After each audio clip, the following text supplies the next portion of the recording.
Selamat pagi Ibu, Bapak, dan anak-anakku.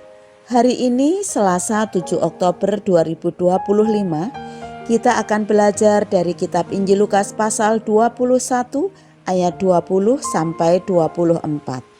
Lukas pasal 21 ayat 20 sampai 24, demikianlah firman Tuhan. Apabila kamu melihat Yerusalem dikepung oleh tentara-tentara, ketahuilah bahwa keruntuhannya sudah dekat. Pada waktu itu orang-orang yang berada di Yudea harus melarikan diri ke pegunungan, dan orang-orang yang berada di dalam kota harus mengungsi, dan orang-orang yang berada di pedusunan jangan masuk lagi ke dalam kota, sebab itulah masa pembalasan di mana akan genap semua yang ada tertulis. Celakalah ibu-ibu yang sedang hamil atau yang menyusukan bayi pada masa itu. Sebab akan datang kesesakan yang dahsyat atas seluruh negeri dan murka atas bangsa ini, dan mereka akan tewas oleh mata pedang dan dibawa sebagai tawanan ke segala bangsa. Dan Yerusalem akan diinjak-injak oleh bangsa-bangsa yang tidak mengenal Allah, sampai genaplah zaman bangsa-bangsa itu.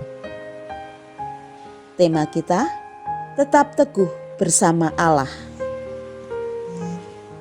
Perikop yang kita baca hari ini memberikan gambaran tentang kehancuran Yerusalem yang dahulu menjadi pusat penyembahan kepada Allah.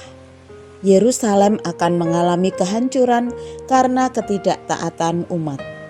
Umat Israel akan mengalami penderitaan.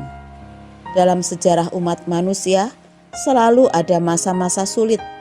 Namun, Yesus tidak meninggalkan umatnya tanpa pengharapan.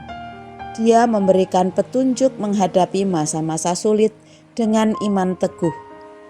Dia memperingatkan umatnya untuk segera bertindak. Mereka yang ada di kota diminta melarikan diri dan tidak kembali ke kota.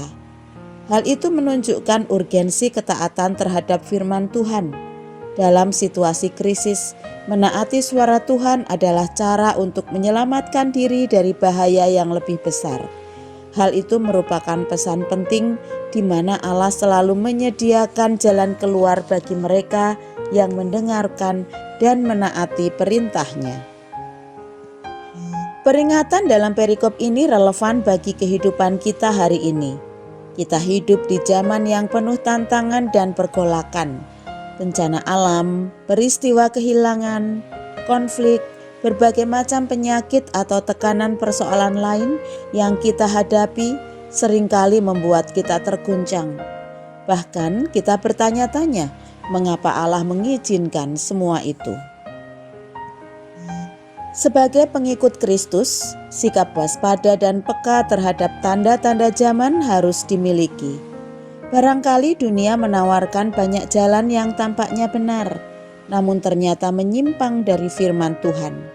Karena itu, tidak bisa tidak, kita harus berpegang teguh dan setia kepada firman Tuhan. Saat kita menghadapi kesulitan, andalkanlah hikmat dari Tuhan. Ia memimpin kita melalui firman-Nya dan Roh Kudus, agar kita membuat keputusan yang tepat dan bijaksana. Jadikanlah kesulitan sebagai sarana untuk memperkuat iman. Sama seperti bangsa Israel belajar dari penderitaan mereka, kita pun dipanggil untuk bertumbuh makin serupa dengan Kristus di tengah pergumulan. Jangan takut, segala sesuatu ada dalam kendali Allah. Serahkan hidup kita kepadanya dan percayalah, Allah memegang masa depan kita dengan penuh kasih. Mari kita berdoa. Bapa di surga, terima kasih Bapa melindungi kami sepanjang malam. Bapa pulihkan tenaga kami sehingga pagi ini kami boleh bangun kembali. Bapa berkatilah kami agar kami mampu mengerjakan setiap tugas kami hari ini bersama dengan Tuhan.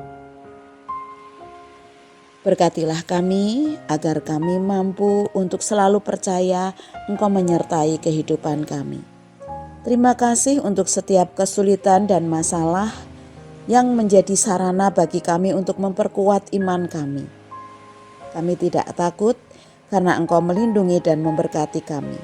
Kami serahkan hidup kami sepenuhnya di dalam nama Tuhan Yesus Kristus Juru Selamat kami yang sejati. Amin.